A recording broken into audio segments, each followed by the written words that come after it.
for the first time in probably our recorded history, you're going to have the largest group of people, the baby boomers, that are going into their golden years, and assets will transfer from the baby boomers, which there's a lot of booming babies.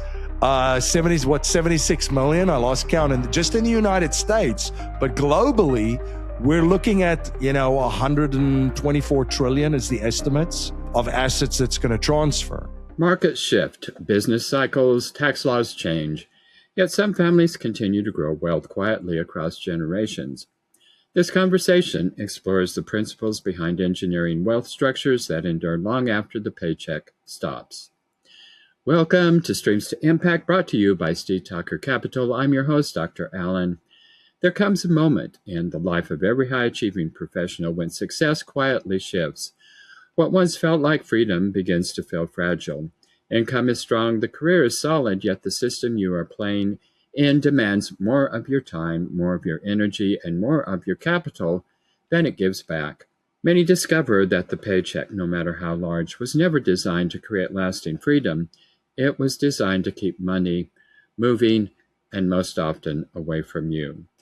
But there is another way, a path long understood by sophisticated families and private investors who focus not on accumulation, but on control. Control of cash flow, control of taxation, control of how capital is deployed so that it serves life's purposes and legacy. Beyond the Paycheck is the Financial Clarity Compass, an instructional mini masterclass created by me, Dr. Allen, professor of psychology and investment counselor. This private educational experience is your gift from us. To claim your gift, visit www.go.stevetucker.com/beyond-paycheck. Just a brief disclaimer before we begin. All information shared on Streams to Impact is for educational purposes only. It is not intended as investment, legal, or tax advice. All investments carry risk, including the possible loss of principal. You should not invest unless you are prepared to lose 100% of your investment. Views shared by guests are not necessarily those of Steve Tucker Capital or the host, Dr. Allen. You're always encouraged to consult your legal, accounting, and tax advisor before making any investment decisions. Well, what does it take to move beyond accumulation and design wealth that actually endures? Well, today's guest, MC Laubscher, has dedicated his work to helping business owners and investors reclaim control over their financial lives. As the founder of Producers Wealth, he guides clients to master cash flow, deploy capital intentionally, and build wealth structured, designed to last for generations. He's also a best-selling author and the host of the globally respected Cash Flow Ninja podcast, where he has interviewed hundreds of elite thinkers to uncover how real wealth is built, protected, and sustained over time. At the heart of his philosophy is a simple truth. Wealth is not about income alone, but about sovereignty, resilience, and long-term optionality. Today, we explore how business owners can step out of fragile financial systems and begin engineering wealth that truly outlives them. So welcome, MC. We're glad that you are with us today. So as we began, looking back on your journey, was there a moment when you realized that lack of liquidity was not just a financial constraint, but a loss of freedom, leverage, or even identity as an investor? So what did that moment change and how you think about wealth today? Yeah, great question. And I appreciate you having me on. Been looking forward to our conversation. I think on my investment journey, so I started, 25, 26 years ago as a real estate investor. So I actually was playing in a sports league, and I thought I had a fantastic opportunity to build something on outside of sports that I could retire to, instead of, when I'm done playing sports, end up in the situation where like, well, what now? Right? So I started as a single family investor, investing in real estate. And I kind of went down that path, that path after coming across the work of Robert Kiyosaki, Rich Dad, Poor Dad. So I read that and I'm like, well, this is fantastic. I'm an action taker, so I took action. I bought my first single family property and put some tenants in it, that collected the rent, paid all of the bills associated with the property. And at the end of the month, guess what? There was money left over, cash flow. And I'm like, wow, just like in the book, this is amazing. How many times can I do this? This is fantastic. Can I get 10, 15, 20, 30 of these units? And so that got me really excited. And of course, wanted to buy more of it. So to answer your question directly, that was my first very, very heavy lesson of lack of liquidity because, I, at that stage too, believed all the mantras, cash is trash, you got to deploy it, all this stuff. And I've said that for many years too, until you get into a situation where you need it, right? And it's not so trash. But I think like when you scale, especially in real estate, and business owners can relate to, because this happens in many different businesses, but when you scale, the next thing that starts to happen is, let's say you buy one or two more properties. Well, it's real estate. You're dealing with other human beings that are your tenants. So the next thing that you know, rents are late or not paid. Things are broken that needs to be fixed. All the fun things that involve being a real estate investor. And if you don't have operating capital and access to liquidity in those times, guess what? You're in a bind. And I think that was, I'm so glad that I learned it on a small scale. Like, because at that stage, it was like 3 or 4 properties. And, I started to roll all of the profits and equity of the one into the next one to build out this portfolio. And before you know it, tenants not paying, tenants damaging a property, dealing with evictions. And hard lessons learned. But at that stage, I'm like, I don't have access to cash. So here I go, back on credit cards, just to pay for everything and get everything up and running. And now I'm beholden again to a financial institution and an outside party. And of course, I don't have control over my cash flow because I've got to repay it, right? Because the interest rates are staggering at that time. So I was young at that stage too. So, you don't have the most favorable rates. But I think that to your question, that's when it's really like struck me, and I had my light bulb moment where I'm like, wait a second, you have to have a reservoir of capital for emergencies, for unexpected events, even as you scale, because you can always fall back on that to remedy manage the properties that you have. So for business owners, we deal with that all the time. And, even in my other businesses, I took that lesson because every business is seasonal. So whether you're in real estate, whether you have a product-based business, a service business, everything is seasonal. So, very easy to run and operate a business when cash flow and revenues are high, right? I call that the summer period of cash flow in the 4 seasons.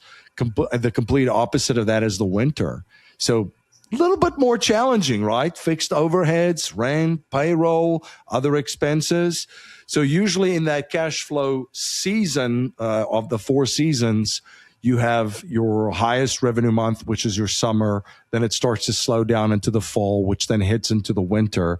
And then you need capital to manage that. And guess what? You need capital to get out from the winter back into the spring, back into the summer. It's a new marketing campaign. It's incorporating technology such as AI.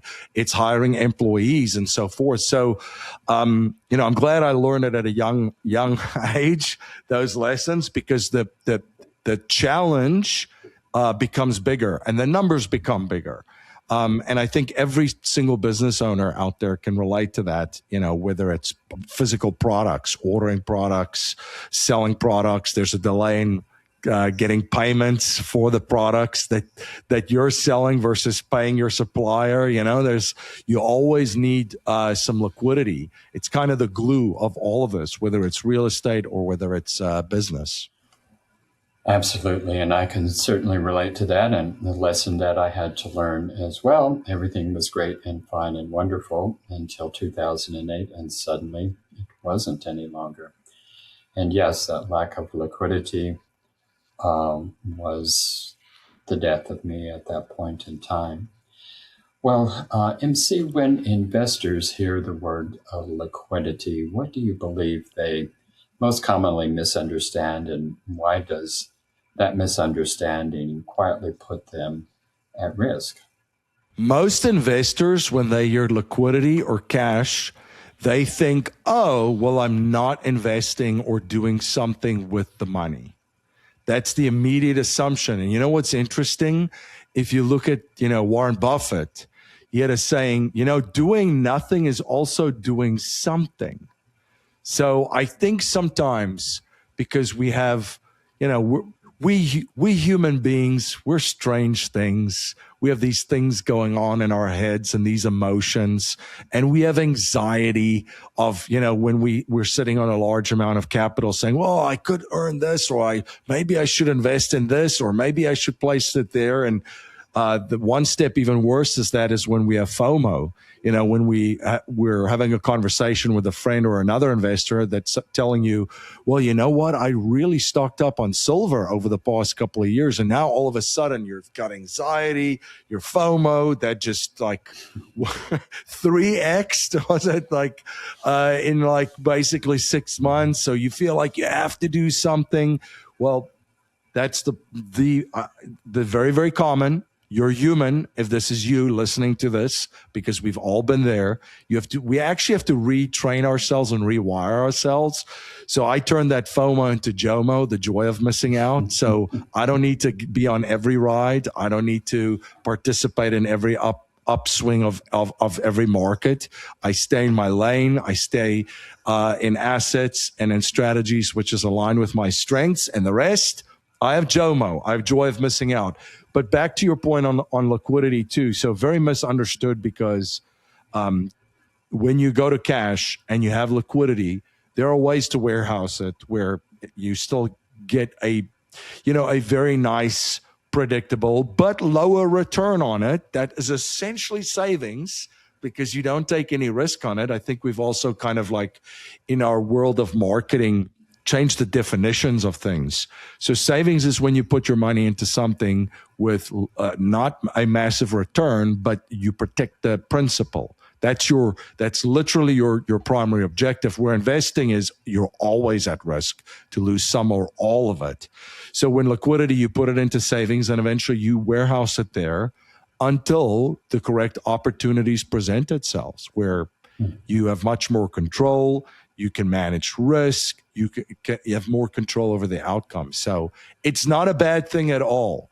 And especially you referenced 2008, 2009. How many investors would have loved to have access to liquidity when markets just were crashing everywhere and everything was on a fire sale, right? Absolutely, yes. And yeah, I didn't have it. And those who did very, very well through 2008, where I suffered for many years after that. So, from what you've observed, what are the most costly mistakes investors make when we have virtually everything we have tied up and it's inaccessible? Yeah. So to your point, and I just want to add to this too. Me too. In 2008, 2009, I was very, very young, and I started to see the market come down, and I learned this very hard lesson, which every investor learn at some stage in their career, and it's called catching a falling knife. Pretty painful. Because you see it goes down, it's falling off the table, and you're like, oh, wow, this is what everybody in the books talks about, and the people at the meetups, which was so in person before, now today you have to be like, hey, it's in person. Every meetup was in person back then.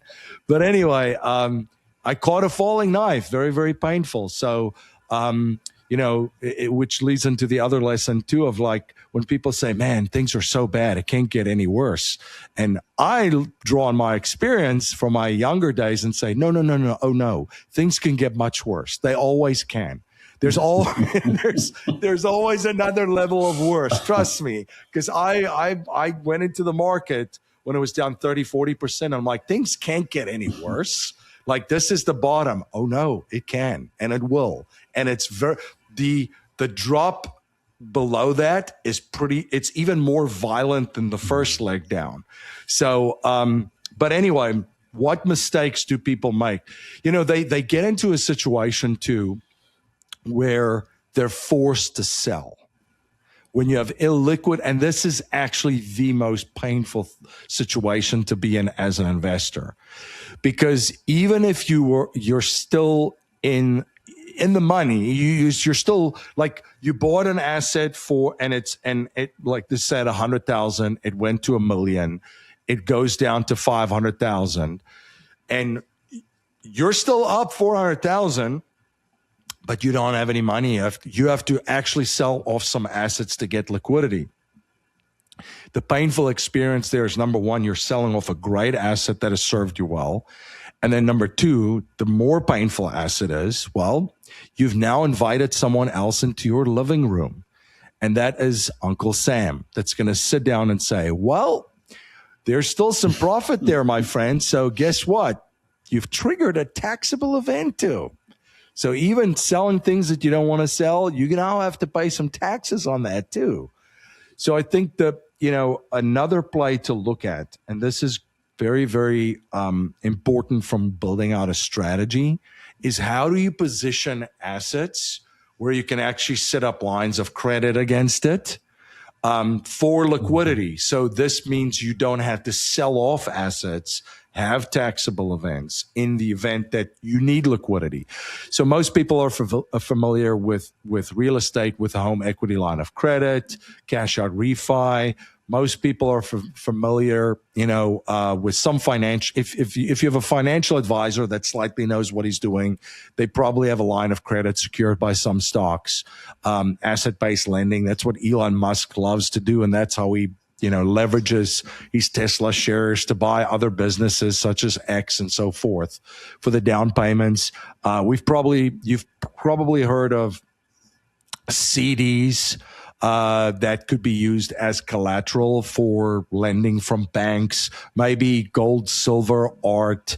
I see in the crypto, that's a big strategy too, because people don't want to sell their Bitcoin. So we place it as collateral for lending. And then we love life insurance. Life insurance, because you could, as an asset class, just as real estate, it's actually kind of eerie how similar it is. But it's a great place to position capital that's guaranteed, growing tax free. And then you set up a line of credit against it. And the one thing that I love about the life insurance, as opposed to the other ones, which I've done many of them, real estate, gold and silver, I've set up lines of credit with that. But the one thing that I prefer the life insurance over that is the life insurance, you actually have guaranteed access. And I didn't realize how important that was until 2008, 2009, because, Ellen, as you know, when they start pulling HELOCs on a real estate, for example, and banks will do that very, very quickly, regardless of the terms that they had in place, you need other avenues. So that's the one thing that I like about it. So that's one way of drawing some liquidity from assets in times of need. So that should usually be your step one, as opposed to just selling something off, triggering taxable events, to draw some liquidity. Good ideas there. And it gives you liquidity without just letting your cash just sit idle there. You're not putting it in your mattress, you're putting it in places where it isn't returning outstanding returns, but it is returning something.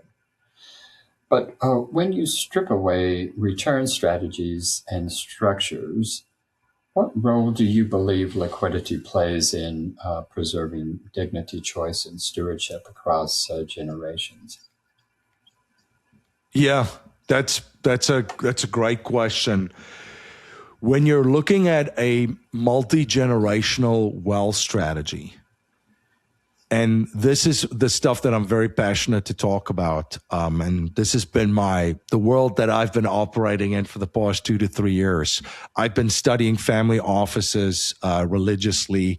I got asked the other day why. I said, well, currently Ernst & Young just released a report that there's more private capital and wealth in family offices than private equity and venture capital combined. It's staggering, the amount.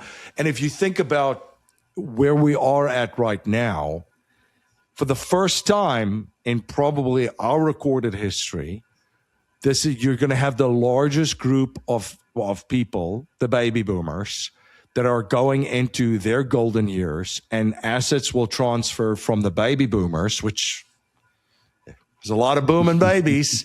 76 million? I lost count. And just in the United States, but globally, we're looking at, 124 trillion is the estimates. I've seen between 90 and 124 trillion with a T of assets that's going to transfer. Now, to answer your question directly, what role does liquidity play? Now, imagine yourself to be, you have a family business. You own a lot of real estate, and let's just say you're a baby boomer. The kids take over the business.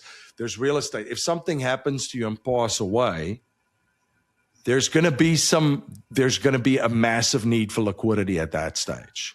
Whether it's, instead of selling off the business to gain liquidity or the assets, there's going to be some liquidity needed in some way, shape, or form. So there's a great way to facilitate a more efficient transfer of wealth without paying most of it to the government and advisors, by the way, too. Look, lawyers, CPAs, financial advisors, they'll jump in there and they'll grab a piece of meat too. But if you set up a strategy that in this multi-generational strategy, and I use the asset class of insurance, it's a great way to facilitate it. And to provide a smooth and efficient one, tax-free to the heirs. But as far as, multi-generational, it's one of the most important things because the assets will transfer over, but there's going to be other things that need to be paid, whether it's estate taxes, whether it's just, funding life, if dad was the one earning the income and drawing from the business, and now the children are taking over and dad passed away, how's mom going to survive that, in the next year or so? So there's a lot of things to think through that. And liquidity usually is the main concern. Even when there's no planning done, and I consult with so many people across all 50 states across the United States. I had a conversation with someone the other day, and he runs a very successful business. And he's like, MC, I wish I met you like 3-4 years ago. And I said, why? What happened? And he goes, my partner died in my business. And I'm like, oh, wow, I'm sorry to hear that. He goes, yeah, and that's he was my friend. The emotional part is just the first part. Now the second part comes in. Because there was no planning done. Both of them have wives and families. So now it's like, well, the business is, they bring in a independent evaluator of the business because you're sitting in a situation now too where the remaining spouse doesn't know anything about the business, wasn't involved at all, doesn't really care about it. So how do you buy her and the family then out? Well, you need liquidity. There wasn't planning done. There's now no liquidity. So now you have to get really, really, really creative. And it's a service-based business too. Try and get loans and lendings for that. You know how hard that is. If it was a manufacturing or physical assets, it's easier than a service-based because just from a risk management standpoint for the party issuing the loan. So yeah, liquidity is very important. So when you need strategies in place to provide you liquidity or give your family access to liquidity in times of need. One of the concepts I've mentioned, family offices. One of the concepts that we teach too, that's in a family office is a family bank, structures and set up like the Rockefellers did. And again, I lose people when I say that because they go, well, I'm not a Rockefeller. Like, what am I going to take away from this? And my response is, you don't have to be a Rockefeller to do what the Rockefellers do. It's a scalable model, a blueprint that you could start at any level and copy off of them. You know, Tony Robbins talks about success leaves clues. I don't know. I want to probably copy off the people. They taught you not to do this in school, by the way. But I'd like to copy off the people that currently has the most amount more capital aggregated in them than private equity and venture capital combined. So I like to copy them and see what they do. And they have this concept of a family bank that's built like the Rockefellers with very specifically designed life insurance policies. And this serves as the family bank where family members have access to capital and liquidity at all times, whether it's emergencies and opportunities. Excellent advice. And so thank you, MC, for being with us today. So in today's conversation, if it was powerful reminder that wealth is not merely about returns, projections, or accumulation. At its core, it's about choice, resilience, and stewardship. So we explored how liquidity is not idle capital, but strategic freedom, how access, timing, and control often matter more than chasing the highest yields, and how families who endure across generations are not those who took the most risk, but those who preserved optionality when it mattered the most. So our guest, MC, shared a grounded and hard-earned perspective shaped by years of working with business owners and investors navigating real-world complexity. And the message is clear. Liquidity protects dignity in downturns, creates opportunities in moments of disruption, and allows wealth to serve life rather than constrain it. So if today's conversation resonates with you, I encourage you to explore MC's work and resources at www.getwealthyforsure.com. And we'll have that information in our show notes as well. And at this site, he shares his systemic approach to cash flow control, private capital strategies, and long-term wealth design. So before we go, I want to remind you once again of the gift I mentioned at the beginning of today's episode. Beyond the Paycheck is the Financial Clarity Compass, an instructional mini masterclass that I created to help high-achieving professionals step back, gain clarity, and begin aligning their capital with intention, resilience, and long-term impact. You can claim that free gift at www.go.steedtalker.com/beyond-paycheck. Thank you for joining me on Streams to Impact. Until next time, remember true wealth is not what you accumulate, it is what you engineer to endure. Thank you for tuning into Streams to Impact, brought to you by Steed Talker Capital, a company empowering passionate professionals like you to develop multiple streams of passive income built on solid passive real estate investments. As a significant part of our endeavors to make a cosmic and meaningful impact for this world, Steed Talker Capital contributes significant portions of our profits to activities and organizations committed to better understanding the equine. These endeavors attempt to enhance the treatment of horses worldwide. Steed Talker Capital, working for a world where all creatures great and small flourish abundantly. If you are ready to learn how our passive investors have earned an average 33% annual return on their investments, schedule your complimentary passive income to Prideful Impact consultation. Obviously, we cannot continue indefinitely to offer these valuable consultations for free, so grab your passive income to Prideful Impact consultation while you still can. Go to steedtalker.com/passive